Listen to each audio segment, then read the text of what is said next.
to my podcast Jawa. Saya Geraldina Sarafina. Kali ini saya nggak sendirian nih, ada yang nemenin nih. Siapa lagi kalau bukan? Audi, hai. Nah, selama pandemi nih kan kita kan jarang banget sama yang namanya ketemu tuh, ya kan? Ya, pasti. Nah, sama kegiatan nih, ngapain aja sih sama kegiatannya nih? Cuman kuliah aja di rumah, daring, online, memakai Zoom dan Classroom pastinya. Nah, BTW emangnya sekolahnya di mana nih? Kampusnya di mana sih? Stikosa WS. Stikosa WS. Iya dong. Berarti kita sekampus, guys. Ya, Ini adalah prank. Terus nih, katanya nih Audi ini bisa ngelihat hal yang nggak bisa kita lihat nih. Contohnya nih apa? Ya, contohnya seperti hal-hal mistis gitulah katanya itu. Itu bisa lihat, guys. Apakah itu benar? Tidak. Kalau melihat sih itu enggak. Tapi bisa merasakan kehadiran mereka gitu. Cuman bisa merasakan aja sih, kayak mereka datang, mereka pergi itu bisa. Tapi kalau lihat secara live langsung itu no, nggak bisa.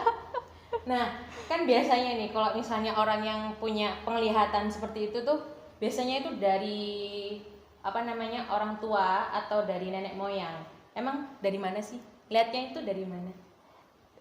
Dari teman sefrekuensi. Teman-temanku kebanyakan itu ya bisa melihat, bisa merasakan, bisa hal-hal yang seperti itu bisa. Jadi kayak apa?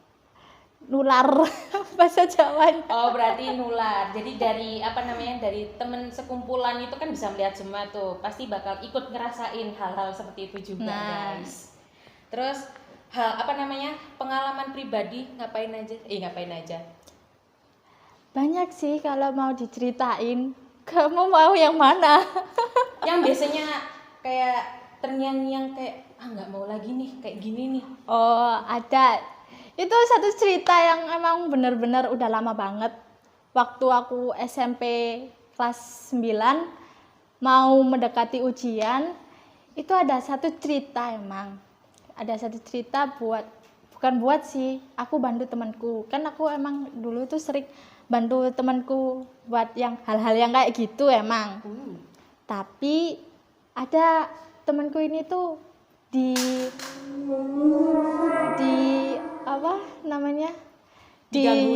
Iya, digangguin. Tapi gangguinnya itu lebih ekstrim dari biasanya. Kan biasanya itu kan colek-colek atau jatuhin barang kan biasanya kan. Kalau itu liwat ini? gitu kan. Emang ini biasanya kayak gimana? Dia itu anak pelayaran. Oh, pelayaran. Iya, dia itu ada anak pelayaran. Dia itu cowok. Lah, di sekolah pelayaran itu kan ada asramanya sih. Dibedakan kan, mana yang laki, mana yang cewek. Lah, temanku ini tuh cowok. Temanku cowok, di asramanya itu di tangganya itu ada jejak kaki kayak manusia, tapi itu bukan. Dan itu darah, jejak kaki darah. Darah? Ya. Benar-benar jejak kaki darah? Benar-benar dari kaki darah gitu? Yes. Itu kok Jadi, bisa itu? Temanku itu awalnya tuh kayak bilang, ini kok asrama aku kok ada ginian. Tanya ke aku, ini ada apa? Gitu awalnya ya. Terus aku cuman lihatnya tuh, loh kok gini banget tempatnya. Terus aku bilang kan ke temanku, ini di mana? Terus temanku bilang kayak, ini di asramaku, mau ke lantai 2. Terus aku bilang, oh gitu, ganggu ta? Aku bilang gitulah. Terus temanku bilang, digangguin sih temanku yang laki. Temanku cowok-cowok kalau lewat situ kadang digangguin gitu. Ganggunya tuh kayak gimana? Ya tiba-tiba ada yang jatuh, tiba-tiba ada yang kayak kedorong gitu. Itu di tangga. Terus aku bilang kan, oh terus maumu apa? Kan aku ya tanya gitu kan, aku nggak paham nih mau ngapain.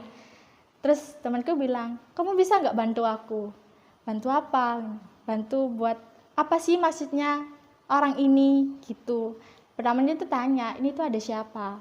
Terus aku bilang di situ ada cewek tapi penuh darah, pakai baju putih tapi dia tuh penuh darah banget dari atas sampai bawah. Aku nggak tahu itu korban apa, nggak tahu, dan dari kejadian apa juga nggak pernah tahu. Terus akhirnya temanku bilang, dia maksudnya ke sini tuh apa? Terus aku bilang kan, ke situ niatnya tuh emang dia tuh ganggu anak-anak situ. Nggak tahu ya itu emang lingkungannya emang di situ atau itu gimana, itu aku agak samar sih, soalnya dari kejadian ini aku akhirnya menutup untuk nggak mau membantu temanku sama sekali tentang hal-hal kayak gini. Terus? Akhirnya aku samar ya cerita ini. Akhirnya pas tak beritahu temanku kalau cewek ini tuh kayak gini. Dan akhirnya udah kan terselesaikan. Akhirnya dia bilang ke orang yang emang bisa melihat di daerahnya dia, di asramanya dia. Terus akhirnya dibersihkan tempatnya. Dan si cewek ini cewek yang banyak darah itu marah ke aku dan dia nyamperin ke aku. Gimana caranya? Caranya lewat mimpi. Jadi kita berantem di mimpi. Oh, kayak tidur tapi nggak tidur gitu iya ya? Jadi aku tidur tapi kayak di mimpi tuh kayak aku sama dia tuh lagi berantem, tapi nggak pernah tahu sih berantemnya tuh tentang apa. Jadi kayak gimana tuh nggak tahu, cuman bangun aku tiba-tiba kayak habis lari maraton 10 kali, bener-bener keringetan, terus badan panas banget, sampai aku kayak wow, gini banget ya mungso gini yang hal yang lain. Iya bisa. Dan akhirnya aku tanya ke temanku, gak apa-apa kah kayak gini diterusin? Terus katanya temanku, udah berhenti yo, soalnya ini bisa membahayakan nyawamu. Soalnya ini bukan ahlimu, bilangnya begitu. Terus akhirnya aku dari situ sudah kayak, aku nggak mau bantu temanku lagi tentang hal-hal kayak gini, menakutkan banget gitu. Aduh, kayak tidur itu nggak nyenyak banget, diikutin, gitu ya? Diikutin, ya ampun. Cuma itu terakhir sih aku bantu temanku kayak gitu. Selanjutnya temanku tanya lagi, aku nggak mau bantu. Karena trauma banget pastinya iya. Ya kan? Terus habis itu, kalau itu kan pribadi tuh, itu Iya. kalau misalnya yang ketemu bareng sama teman-teman tuh ada nggak? Banyak banget teman-teman itu kayak bilang, aku habis dari sini lihat ini loh gitu. Terus kadang itu lihat ke satu tongkrongan, lihat tentang ada yang dateng nih gitu. Di mana pojok kan, anaknya cowok kan, gini kan. Iya gitu. Jadi seru ya, jadi seru, kayak tebak-tebakan gitu ya. Dan kadang kalau aku sama temanku gibah, dia ikut anjir. Ikut nimbrung gitu jatuhnya ya. Terus ada lagi nggak yang Ada lain sih. gitu? Atau mungkin kan katanya itu dulu mitosnya Iya. kampus kita itu ada bau-bau seperti apa ya, orang-orang yang katanya itu habis ada yang bunuh diri tuh katanya. Wow. Katanya sih, itu kan nggak tahu lagi kan. Mungkin nih dari kamu itu ngerasain hal-hal seperti itu gitu, atau ngerasain kayak hantu yang itu tuh muncul di lingkungan itu gimana tuh? Pernah sih waktu ospek di kelas. Itu di kelas mana? 56 ya? 56 ya, ruangan 56. Ruangan 56. Di situ awalnya tuh aku melihat ada cewek di pojokan, tapi aku nggak tahu itu siapa, dan aku belum pernah dengar kabar kalau di sana itu ada orang yang meninggal, belum pernah dengar.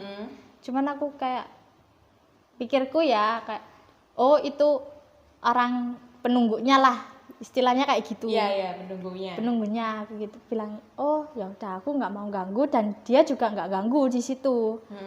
Terus ya udah kan, akhirnya aku diam aja, tapi dia tuh menetap di situ. Oh, berarti diem aja di situ dia? Jadi kadang dia di situ, kadang dia berpindah, tapi berpindahnya tuh nggak ke semua sekolah, maksudnya nggak ke semua kelas. Jadi cuman ke ruang 5-6 itu aja, sekitaran situ sih. Itu emang ruang lingkupnya dia sih. Terus aku barusan dapat kabar dari teman pas udah ospek, udah LKM, udah waktunya aktif-aktifnya ngampus nih. Iya. Teman-temanku pada bilang kalau di situ ada yang pernah bunuh diri. Nah, aku baru kayak, oh cewek yang ada di ruang itu. Terus teman-temanku pada lihat, pada bilang, iya kamu lihat? Nggak lihat sih, cuman ngerasain aja dia ada di situ. Cuman aku emang ngerti kayak ngerasain energinya gitu loh, energinya si cewek ini tadi tuh ada di situ. Terus teman-temanku, oh gitu, akhirnya pada cerita, terus akhirnya ya tahu kalau di situ emang ada yang pernah bunuh diri. Tapi aku lebih sering ke ini sih, ke kamar mandi. Emang kenapa kamar mandi tuh? Kamar mandi kan sebelahnya ada gudang nih. Oh iya, yang ada, bawah. Ya ada di bawah itu ada gudang. Kamar mandi sama gudang itu emang banyak di situ. Ceritain dong. Gimana awalnya nih? Ceritain dong. Kamu ingat nggak yang Pasar Ormawa? Oh, yang ada di depan? Iya. Itu kan banyak nih rame. Nah aku tuh sama temanku si Ega. Oh ya. Itu pulangnya tuh malam. Terus itu kan di dekatnya apa itu namanya? Apa? Pagar. Bukan pagar. Dekatnya kamar mandi punyanya BEM sama apa tempatnya futsal gitu dah. Ya, di situ tuh aku lihatnya tuh di sana tuh kayak ada yang besar. Ada yang besar, terus ada cewek di sana. Terus aku cuman kayak selebetan lihat ada yang liwat gitu. Aku oh di situ ada. Ya udah nggak mau ganggu. Jadi kalau ke sana nggak mau sendiri, harus ada teman. Berarti nggak pernah ke kamar mandi sendirian berarti? Nggak pernah, soalnya takut banget. Soalnya di situ ada yang jahat. Oh ada yang jahat? Yes. Kayak gimana emangnya? Gimana ya? Dia tuh kayak usil gitu lah anaknya. Oh berarti kayak nyolek gitu atau cuma? Bukan nyolek, kayak tiba-tiba ada yang dijatuhin, terus tiba-tiba ada yang apa gitu. Kadang di gudang itu ada yang tiba-tiba brak jatuh gitu. Itu ya si ulahnya dia. Itu cuman cewek apa cowok tuh? Cewek. Cewek. Berarti ya biasa kita panggil Mbak Kun ya? Mbak Kun, yes, Mbak Kun. Nah, hai Mbak Kun. Kan biasanya nih kalau misalnya kita ngobrol tentang hal-hal yang mistis gitu kan, itu biasanya kan terpanggil tuh. Kok bisa kita bukan manggil ya, kita bahas mereka, maksudnya gibahin mereka, itu datang apa enggak? Datang sih, rata-rata kebanyakan datang. Kayak aku sama temanku di kerjaan, itu kita cerita yang ada di dalam. Kita di luar. Dan yang di dalam itu tiba-tiba keluar, liatin gini. Lihat gitu, cuman lihat aja. Terus kalau kita udah merasa merinding baru kita diem, bahas yang lain, dianya pergi. Gitu. Nakutin juga ya. Jadi kalau misalnya kita bahas nih, bahas orang-orang, bahas itu datang ke sini nggak? Datang pastinya, cuman yang di luar itu enggak. Kalau yang di sana-sana tuh enggak. Mungkin yang ada di lingkup sini aja. Lagi sini ngelilingin nih. Dia lihat, mantau dia. Dia cuman kepo, ada apa sih ini? Kok rame-rame gitu iya, kan kok ya? rame-rame, ada apa sih? Berarti cuma ngintip-ngintip doang gitu? Ya, lihat-lihat kayak orang biasa. Terus kalau misalnya tuh, kalau dari keluargamu tuh, ada nggak yang ngelihat hal seperti itu? Mungkin seselebetan tiba-tiba lihat gitu aja. Ada nggak? Kalau dari keluargaku sendiri sih ya, itu nggak ada yang bisa melihat. Nggak ada yang bisa melihat dan nggak ada yang bisa merasakan. Tapi entah kenapa, ayahku dulu itu kelihatan sama orang yang nunggu di rumah. Tapi alhamdulillahnya ya, yang nunggu di rumah itu baik. Alhamdulillah. Alhamdulillah. Itu emang pas kapan tuh? Udah lama sih, udah lama. Dan itu malam, waktu semuanya udah tidur, aku, mbak sama ibu itu udah tidur. Ayahku tidur di depan ruang tamu lihat TV. Terus tiba-tiba jam 12, jam 1-an, sekitaran jam segitu, tiba-tiba ayahku tuh ngelihat kalau ada seorang nenek di rumahku jalan masuk ke lorong, masuk ke dapur gitu. Tapi itu nembus ke tembok. Tembus gitu. Iya, bus gitu. Bus. Berarti itu guys, tandanya itu kita itu nggak boleh begadang. Yes. Karena begadang itu nggak baik buat kita itu guys. Nggak baik. Nggak Kesehatan baik. matamu itu lebih penting. Betul sekali. Karena begadang itu bikin kita gitulah, nggak Ngantuk. sehat. Ngantuk salah satunya tuh. Nanti pas kuliah tidur deh. Terus karena udah waktu jam segini nih, Iya. ya kita akhiri untuk sekarang ya guys. Oke. Dari saya Geradina Desarafina dan teman saya, Audi Malidia. sampai jumpa. Bye.